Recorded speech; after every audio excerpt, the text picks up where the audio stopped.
Okay, let's go ahead and finish up handout number 5 from our STAT210 course. So today in class we were talking about the formulas that were being used for the 95% confidence interval for a single proportion.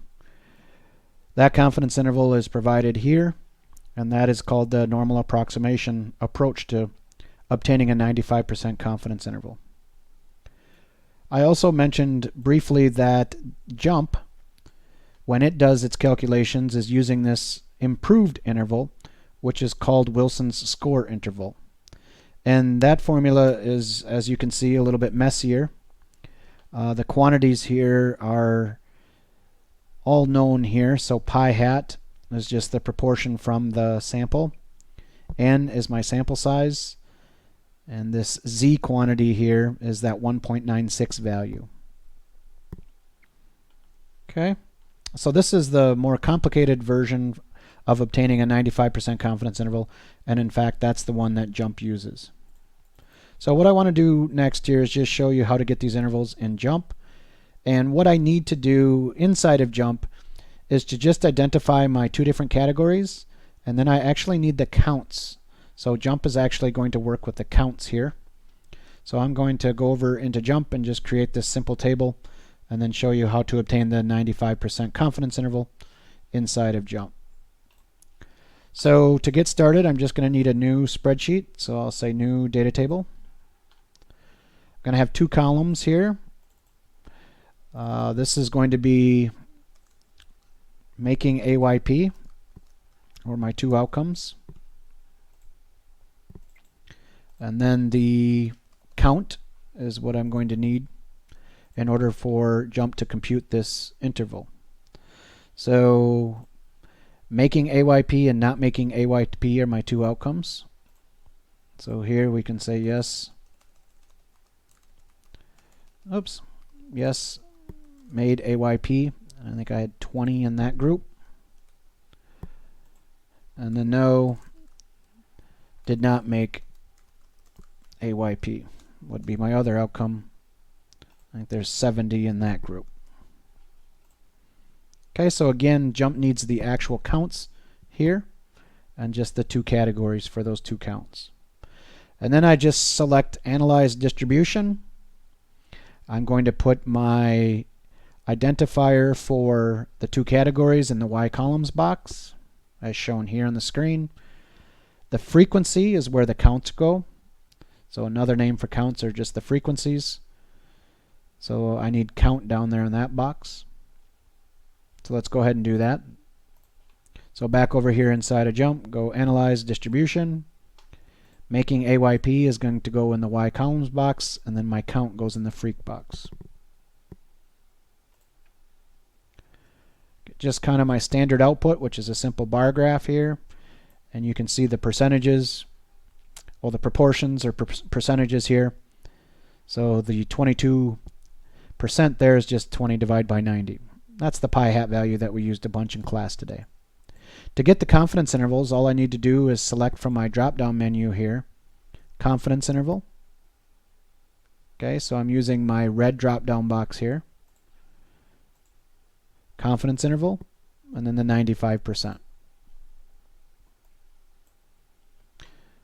And we can see that the confidence interval is provided here with the rest of that output. It is identified with the lower CI, so that would be the lower limit, which is 14.8% it looks like. And then the upper limit here is 31.8%. And they're telling me over here on the right that they're doing 95% confidence intervals. JUMP is also giving me a note here saying that the confidence intervals are being computed using the score confidence intervals. So again, that's that Wilson score confidence interval, the one that's slightly more complicated just than the one based off the normal distribution. So that's all I really need to do in order to get the confidence interval inside of JUMP. It's fairly straightforward. Let's go back over into the notes here and answer the questions that we have. So what is the 95% confidence interval based off of the Wilson? So again, that's 14.8%. So 14.8% up to 31.8%. Oops. 31.8%. Sorry about that. Interpret the confidence interval.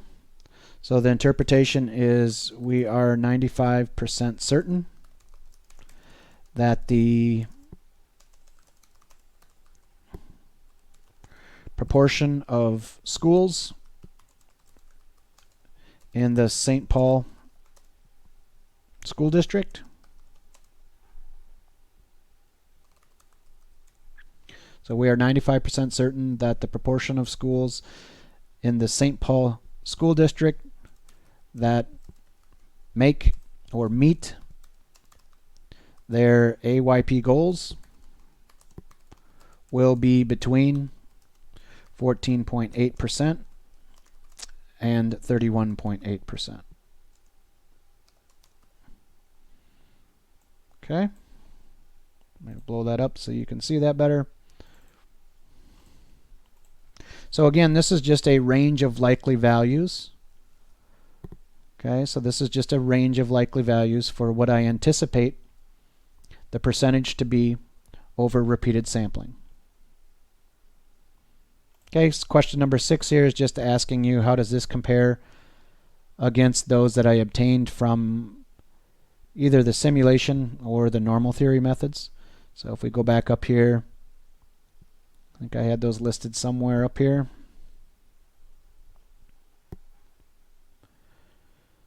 So yeah, the simulation-based approach was at about 13 up to 31. Or here I'm at about 14 up to 31 using the normal theory. Okay, so 13 to 31 or normal theory is going to be 13.5 up to 31. So the Wilson score interval is actually shifted up slightly compared to the normal theory one. This is from 14.8 up to 31. So it's a little bit shifted up a little bit. Again, there might be slight differences between these different approaches, as we can see here. I'll let you go ahead and answer questions 6, 7 there. I'll just skip over those. So here I got a couple, just another example of, this is the ESPN, they actually called it Poll Nation, I think is what they called it. So they oftentimes will have polls on their website. This one here is about whether or not there are certain football teams that seem to be overrated.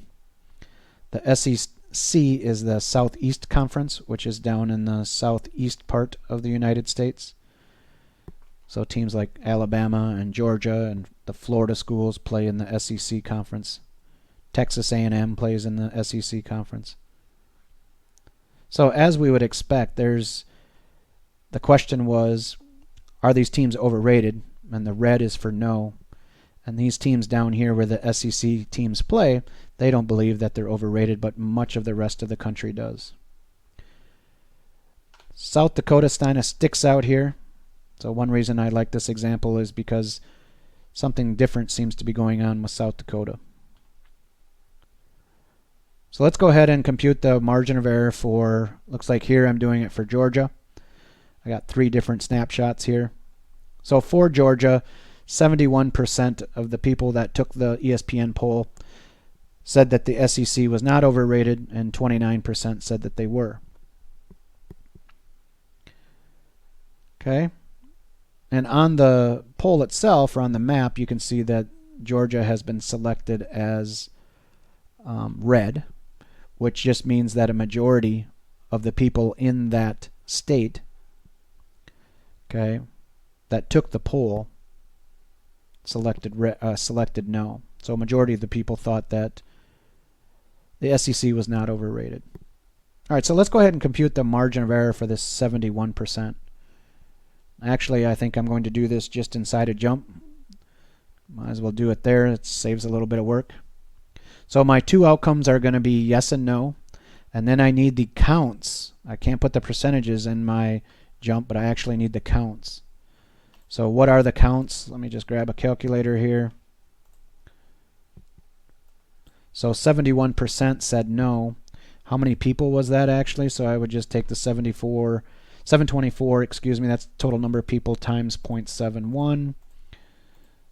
It looks like about 514 people. So 514 of the 724 said no. Okay, so jump needs that value put in there. So let's go ahead and jump over into jump here. My two outcomes are going to be yes or no. So let's go ahead and change this to overrated. Question mark. Yes and no. So how many people again thought that the SEC was not overrated on this poll? That's that 514. So let's go ahead and put that value in there. And then I need the count for the other category. So that's just going to be the 724 minus the 514. So just the rest of them, which is 210 in that group. Okay? All right, so now to get the confidence interval, all I need to do is say analyze distribution, put overrated up here in the Y columns box, and then the count goes in the freak box. Here's what that output looks like. There's that 71%. Okay, so that prob value is just that proportion. That's that 71%. To get the confidence interval again, I use that red drop down. Confidence interval 95%, and it dumped out to me. So it looks like it goes from, I'm talking about the no group here, so that goes from 67.6% up to 74.2. So 67.6 up to 74.2. So coming down here,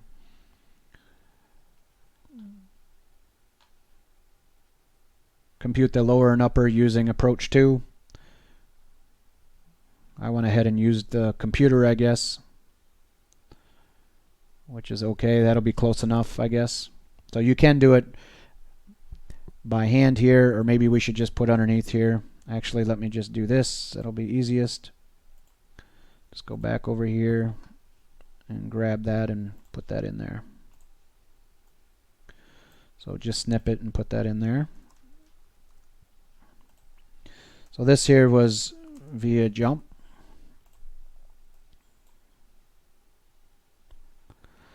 So the 95% confidence interval using that score method again.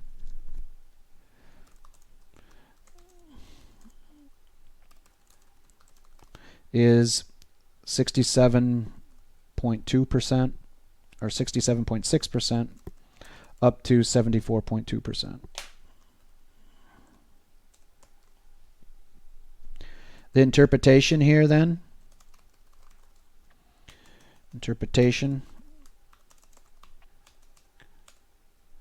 We are 95% certain that the proportion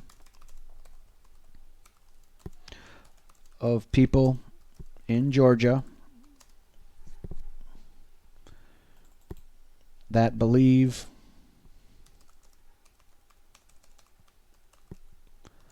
that the SEC is overrated, or is not overrated, excuse me. So I'm doing this for the no group. Is not overrated. Is between 67.6% and 74.2%. Or 74.2%. Okay? Now recognize that this confidence interval is talking about the proportion of people in Georgia, whereas the poll itself, so just the value off the poll, this 71% is just talking about these 724 people that actually took my poll. So what the confidence interval allows me to do, again, is expand my scope of inference, okay, to just Georgia residents. Or if we want to be technical, maybe it's Georgia residents that tend to read ESPN, or Georgia residents that might actually go and click on the ESPN poll. I don't know if the scope of inference, if those three scopes of inference are all identical or not. So the 71% here is just for these 724. My range of likely values is for Georgia residents. So this definitely stays above 50%, right? The lowest that it is likely to go is about 67%, which is greater than 50. So in that sense, I'm pretty confident that the state of Georgia on this map should be indeed colored red. Because even if I were to go get another sample, a majority are going to say that that's not true, that the SEC is not overrated. Now, let's go ahead and look at South Dakota. So South Dakota looks like kind of an oddball here. If we compute the margin of error for South Dakota, well, first of all, you'll see that the actual proportion in South Dakota is somewhat smaller. It's at 52%. The ones that said yes was at 48%. Okay, so let's compute the margin of error for South Dakota. And again, I'm just going to let Jump do that for me. But I have to get these in terms of counts. So let's try that again, 170. Because I had 170 people chime in from South Dakota times that 0.52. And that's going to be about 88 people. Okay, so 88 people roughly said no from South Dakota. So let's go back and change still overrated or not. And I did the 52%. So no is going to be the 88 people in that group. And then 170 minus the 88 folks, 82 in that group. So you can see that for the people that took the poll, it was a majority that said no. But again, these are fairly close to one another, the 88 versus the 82 there. So let's compute the margin of error for this percentage. Again, doing all the same there. From the red drop down, grabbing the 95% confidence interval. And here we can see that let's go ahead and just snip it, put it in our notes.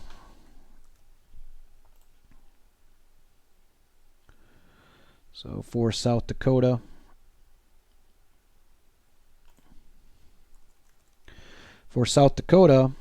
so again, this is using the score interval.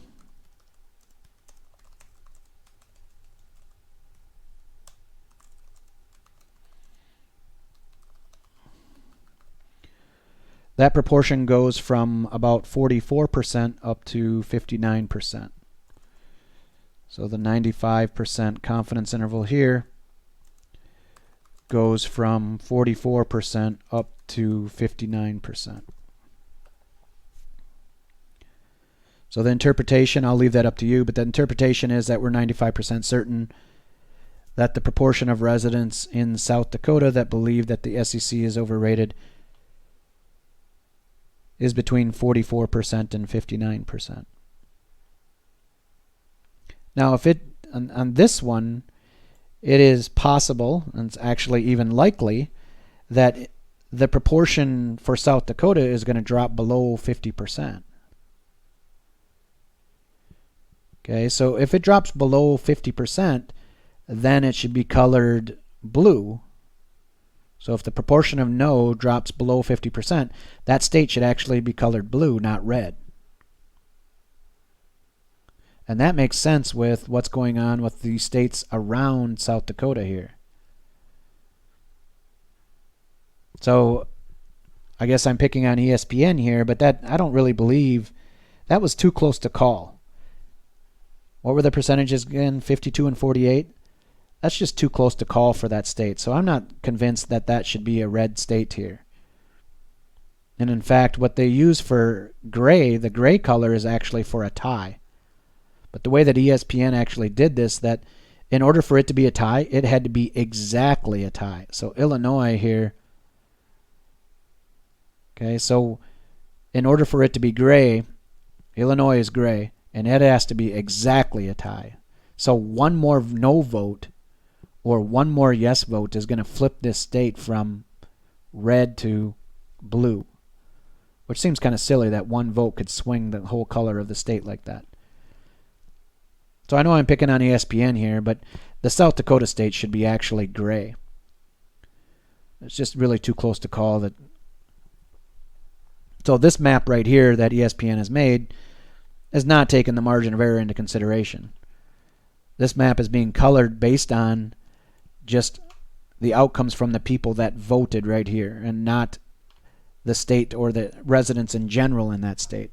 Now, for some states, let's make this clear, for some states it doesn't really matter. So for Georgia, we learned that it should be red, because even over the repeated samples, it's still going to be a majority.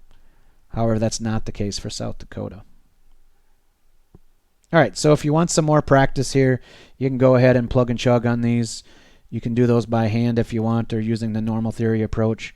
Again, those values should be pretty close to what we're getting here with the 95% score intervals inside a jump. All right, so a little bit on this third approach. So what can happen on these distributions that we're building is that sometimes they will get truncated off of one side. Okay, so these bell-shaped distributions, as we talked about in class, let me show you one up here, can actually get truncated on the left or right side. If this bell distribution or bell shape gets, if the proportion, gets too far down, this normal curve is going to get truncated off on the left side. Or if it gets too far up, if it reaches all the way up to the 100%, it'll get truncated off on the right-hand side. So what do we do in those situations? Well, what we do is we have an alternative approach, and that's called the binomial exact interval. Okay, so that's what's on page 18 here. So when do I use this approach? I use this approach when the data value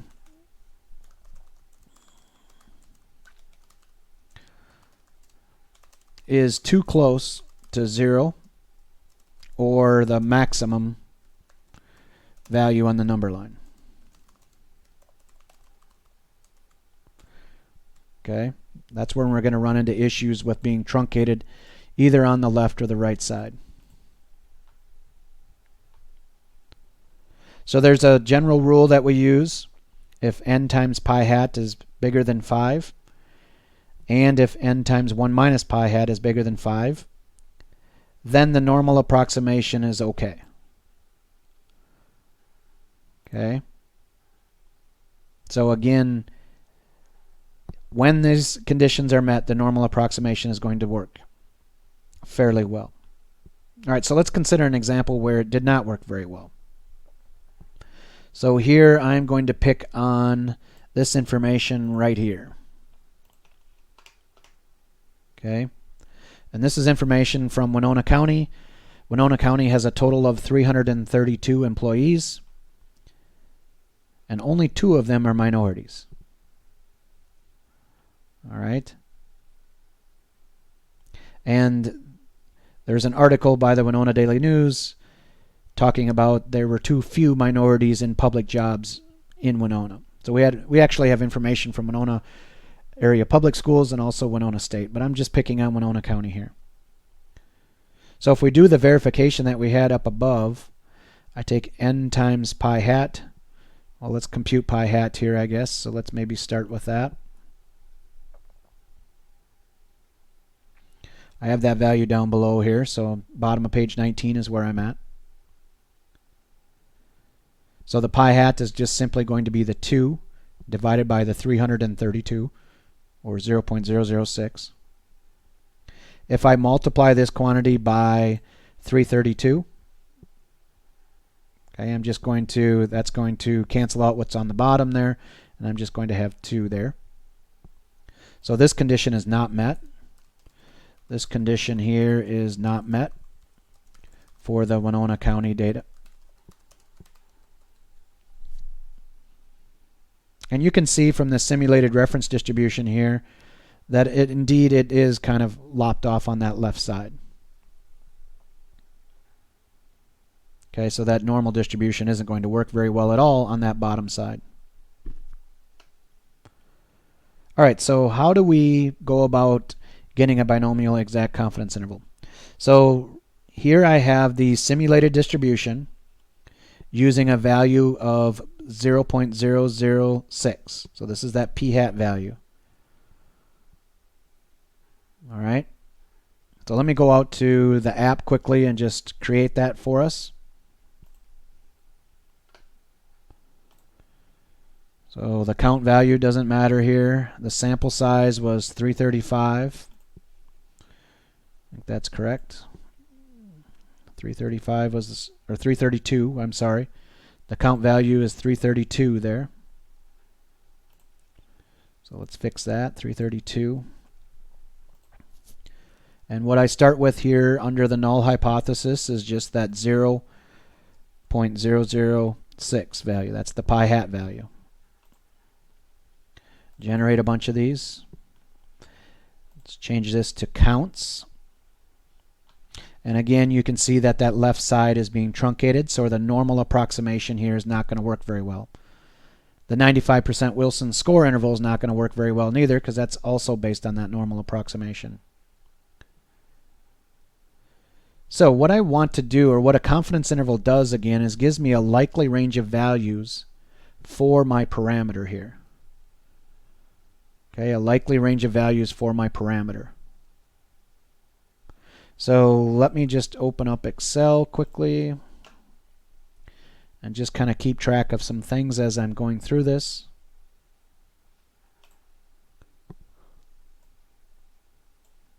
Okay. So value of pi, and then a comment about that. So 0.006. So when I use 0.006, the study outcome is very likely, as it should be, because I'm centering this distribution over the top of my study outcome of 2. So you can see here that I'm centering that over 2. So the comment, when I'm using 0.006, the comment is that the study outcome of 2 is very likely. Okay. Go ahead and just center this up so we can kind of keep track of what's going on. How about if I change this to, instead, I change this to 0.008. Generate a bunch under that situation, and I can see that 2, okay, continues to be very likely. So in other words, this value is likely to occur. All right? So 0.008 also indicates that 2 is a likely value. So 0.008. The study outcome of 2 is still a likely value. How about if I go up to 0.001? So that'd be 1%. Generate a bunch of samples. Again, 2, okay, is a likely value. All right, so let's just record that one as well. 0.01. Study outcome of 2 is a likely value. So these here, I'm starting to build a range of values. Okay, so what I'm doing with building this up is I'm starting to understand that these values here for my parameter are likely to have occurred or could have occurred. Remember, my study outcome was 2. So I'm just going to, my confidence interval, I'm just going to keep building this up until 2 becomes an unlikely value. So let's just try 0.015, maybe that'd be 1.5%. Generate a bunch under that situation. Again, 2 is still somewhat likely.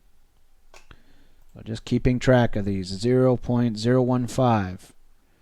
The study outcome of 2 is somewhat likely. All right. I'm just going to keep sliding this distribution up. So that's what I have here in the notes.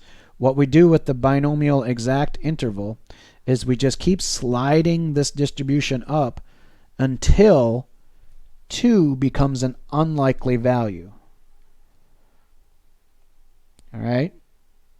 So I need to find that threshold for when 2 becomes an unlikely value.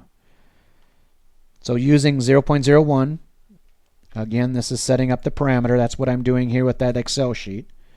0.01, yep, 2 is a likely value. 0.015, yep, 2 continues to be a likely value. How about 0.02?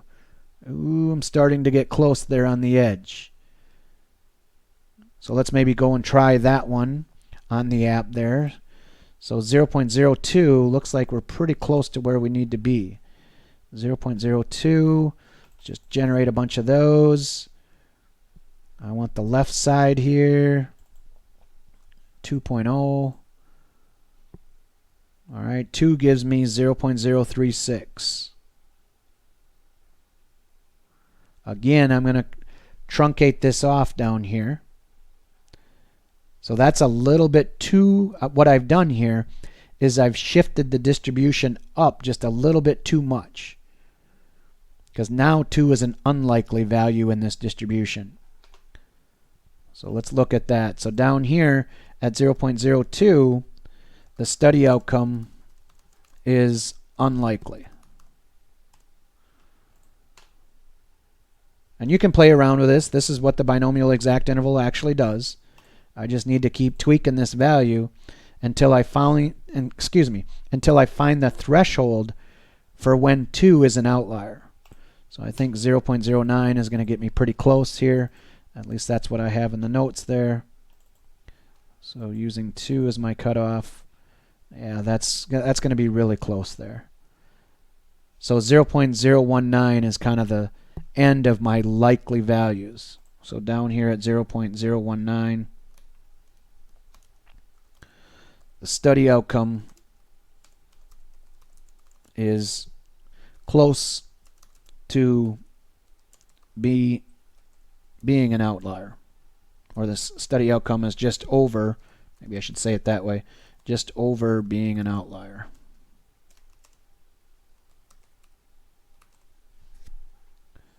So my confidence interval are just again, the likely range of values that would produce my study outcome. So that looks like the confidence interval is going to go from, or excuse me, the confidence interval will reach up to about 1.9%. So let's go back and interpret this in the context of this example. So again, about 1.9% is where that seems to max out at. So my study outcome here is at 0.006. I would anticipate that there's going to be some drift in that. It could drift to the right or it could drift to below. I'm not too worried about how low it's going to go. Okay, how high would it go? What is a likely value for the proportion of Fillmore County employees that are minorities? I would not expect that to go above 1.9%. So that's the interpretation here. Okay, so where is my data again? So for Winona County, I had 332 employees, of which 2 were minorities. Now that number is going to change. The 2 is going to change. So what we're trying to figure out is how much is it going to change. All right, so if I convert that to a percent, that's that 0.006%, or 0.006, excuse me. I guess it would be 0.6%. How high can I expect that proportion to go? Well, I learned from my binomial exact confidence interval that I would not expect that proportion to go above about 1.9%. Okay, that would be kind of the upper limit of what I would expect to happen there. Now in Winona County, we have about 5% minorities. And we just said that I wouldn't expect it to go above about 1.9%. So I guess from a statistical perspective, Winona County should try harder to hire more minorities. They should be close to this 5%, this 4.5%. But with the data that's presented here, they're under that goal. Okay, I think that does it for the binomial exact interval. And I think what I'll do on the last couple of pages here is just touch on that in class when we reconvene on Monday. So I'll just finish up the last couple of comments here. Pages 24, 25, and 26. We'll just touch up in class with that. All right, thank you.